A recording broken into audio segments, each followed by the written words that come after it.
ada lagi honorer.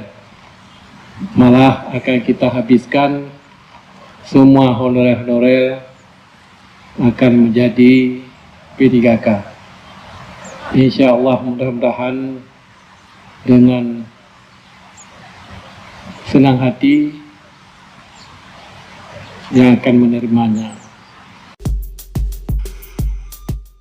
Gubernur Aceh Muzakir Manaf menyerahkan surat keputusan kepada 5.789 pegawai pemerintah dengan perjanjian kerja tahap pertama formasi tahun anggaran 2024. Penyerahan dilakukan secara simbolis di lapangan upacara kantor Gubernur Aceh pada Senin 4 Agustus 2025. Dalam kesempatan tersebut, gubernur yang akrab disapa Mualim itu mengingatkan para P3K tentang amanah besar sebagai ASN. Ia mengharapkan para P3K memberi pelayanan publik yang berkualitas dan juga berorientasi pada kebutuhan masyarakat.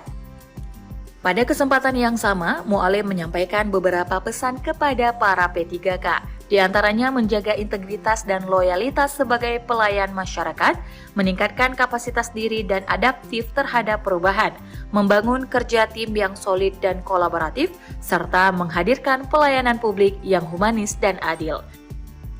Mualim juga mengingatkan P3K yang baru mendapatkan SK itu agar tidak berkeluyuran di warung kopi pada saat jam kerja berlangsung.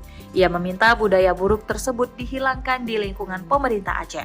Pemerintah Aceh, kata Mualim, berkomitmen memperkuat tata kelola kepegawaian yang transparan dan adil.